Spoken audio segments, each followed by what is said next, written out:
श्री परमात्मने नमः। कार्तिक महात्म्य 8वां अध्याय। नारद जी ने कहा, हे राजन, अब मैं कार्तिक मास के इस व्रत की उद्यापन विधि बताता हूँ, ध्यान पूर्वक सुनिए। व्रती को चाहिए कि कार्तिक मास में शुक्ल पक्ष की चतुर्दशी को व्रत के संपूर्ण फल की प्राप्ति के लिए विष्णु भगवान की प्रसन्नता के लिए उद्यापन करे।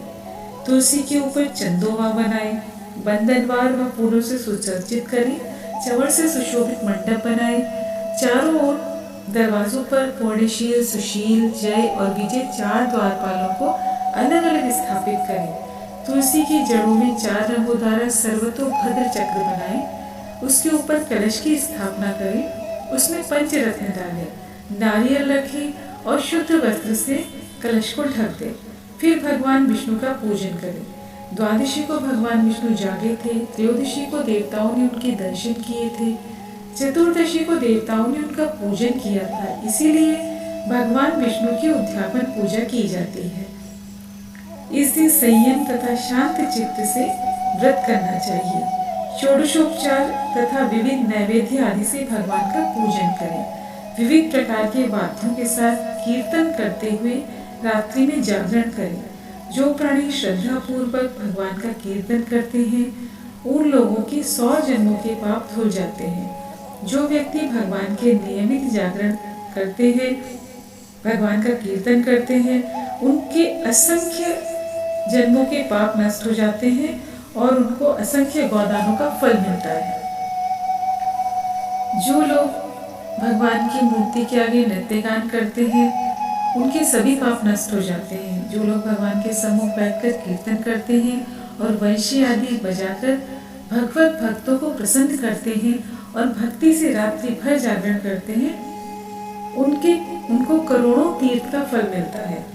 पूर्णमासी को अपनी पत्नी सहित वेद पाठी ब्राह्मणों को या केवल एक ही श्रेष्ठ ब्राह्मणों को उसकी पत्नी सहित बुलाएं और खीर आदि का मधुर भोजन कराएं और यथाशक्ति दक्षिणा दें, क्योंकि पूर्णमासी को ही भगवान ने अपने भक्तों को वरदान दिया था और मत्स्य रूप धारण किया था। अतः इस दिन जो दान, हवन, जप आदि भगवान विष्णु के निमित्त किया जाता है, वह अक्षय फल को देने वाला होता है। इसीलिए व्रती 3 या 1 ब्राह्मण को सपत्नी सामर्थ्य अनुसार भोजन कराएं।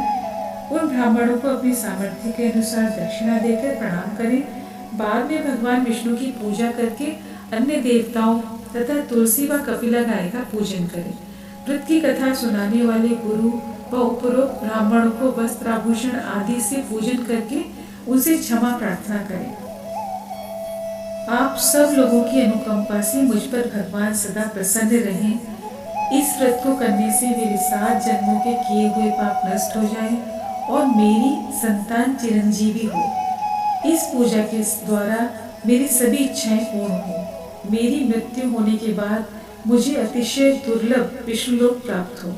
व्रत करने वाला इस प्रकार ब्राह्मणों से क्षमा की प्रार्थना करे और उनको प्रसन्न करके विदा करे। पूजा की सारी वस्तुओं के साथ गाय भी गुरु को दान में दे। इसके पश्चात घर वालों और मित्रों के साथ स्वयं भोजन करे। कार्तिक और माघ मास के उद्यापन के नियम इसी प्रकार बतलाए गए हैं। इस तरीके से जो प्राणी कार्तिक मास का व्रत और उद्यापन करता है, वह पाप रहित होकर मन वांछित कामनाओं को प्राप्त करता है। नमो नारायणाय।